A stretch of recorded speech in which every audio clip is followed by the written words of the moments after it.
Welcome back, guys. This is Jason, KM4ACK. Today, I want to talk to you about staying informed when the lights go out. Stick around, and we'll get right to it.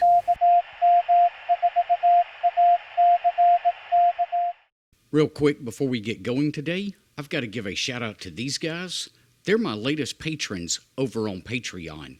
If you'd like to help support the channel, I'll leave a link to Patreon down in the description below.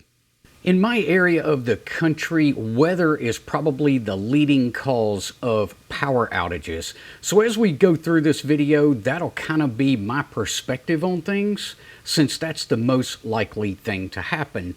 But power outages in different type disaster areas, predominantly in my area, it's going to be a tornado or maybe an ice storm during the winter. But in other areas, we could have more widespread damage and the power outages could last longer. So we'll kind of talk about a few things pertaining to all of them. But you may have to adjust some of this based on what you think could possibly happen to create a power outage in your local area. Now, the first line of defense for me is my cell phone. So the cell phone gives us a lot of things that we rely on a day-to-day basis, and it may still function even after the power goes out. Even in a widespread power outage, a lot of the cell phone towers have battery backups.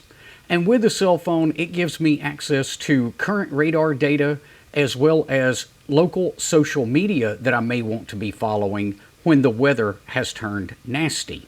Now, if the power outage goes on long enough, sooner or later the batteries are going to fail at the cell phone towers. At that point, well, it's kind of going to be a moot point for us. But as long as we do have access to that cellular data, we do want to try to preserve our batteries if we don't know exactly how long the power may be out at our house. So if you're not using that phone actively, you might want to consider turning it off or at least putting it in airplane mode.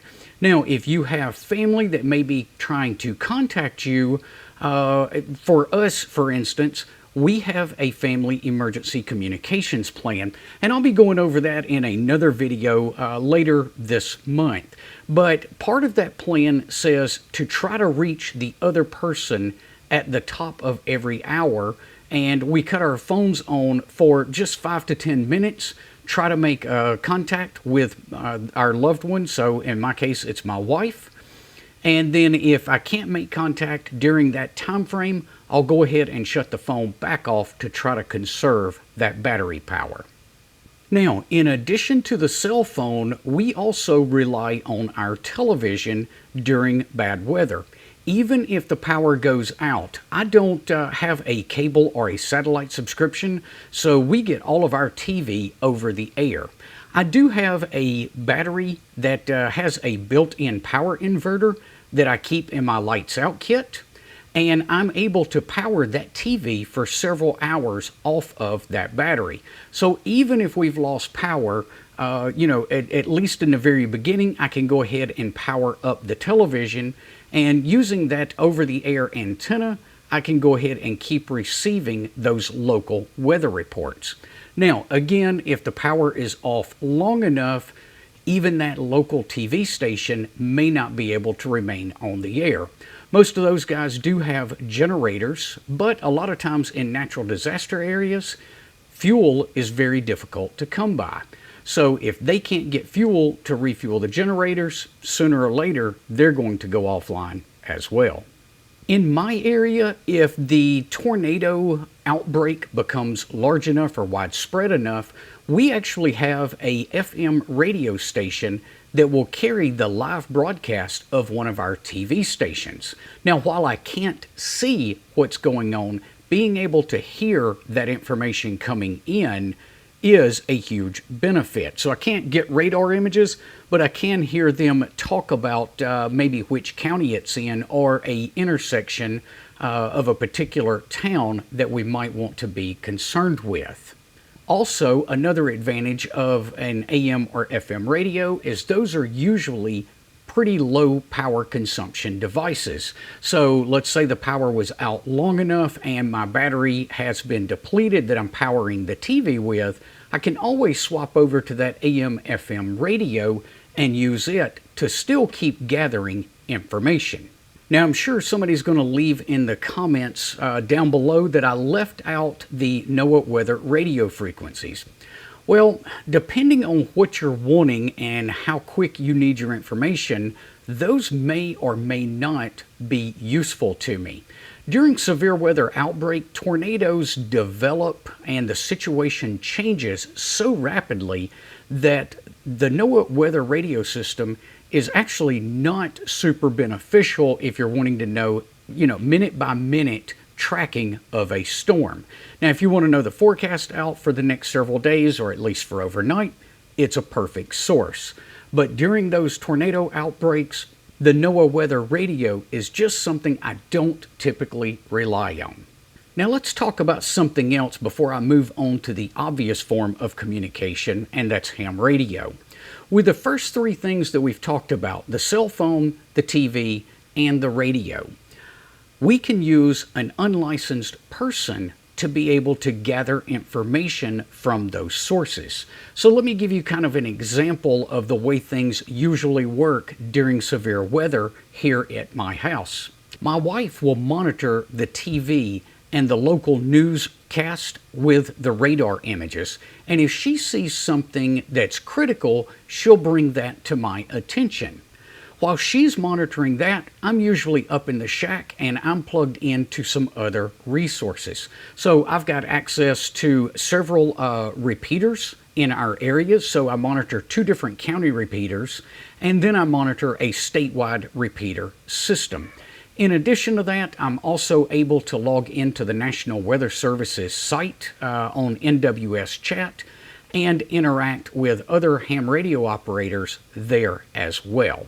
So while she's monitoring the radar on the TV and that local news report, it frees me up to do other things. Now, let's talk about ham radio for a minute. My primary source of information, like I said just a second ago, is going to be 3 different repeater systems.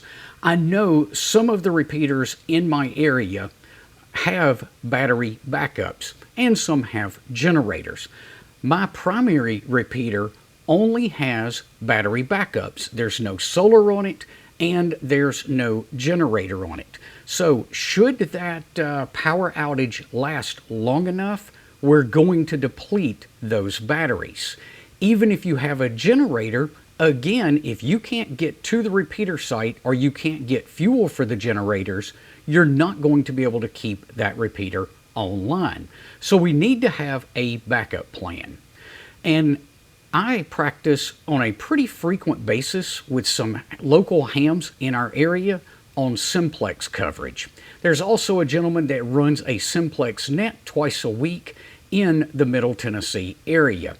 And it's always kind of interesting to tune into those and not only check in, but to see who I can hear from which areas around Middle Tennessee. So simplex may be something that you have to fall back on should the repeaters go offline because they're left without power for too long. In addition to simplex, we can also look at NVIS communications. So we've got the option of using 40 meters during the daytime and 80 meters at night. And with an NVIS antenna configuration, that will allow us to talk to people fairly close into us. Now, one other thing that we've got to consider is how are we going to power all of this? And guys, that's a decision you have to make for yourself. Are you going to go with just batteries? Are you going to go with batteries and solar? Or are you going to put a generator into the mix?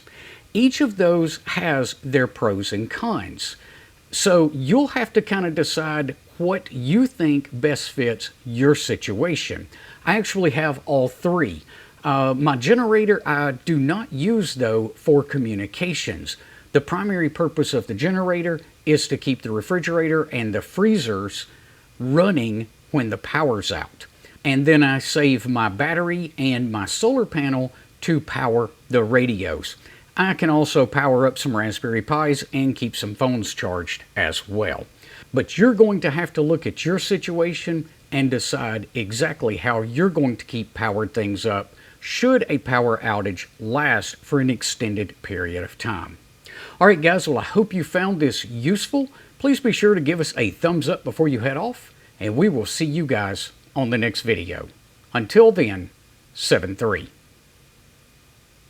Now, while I can't hear, that's wrong, let's try that again.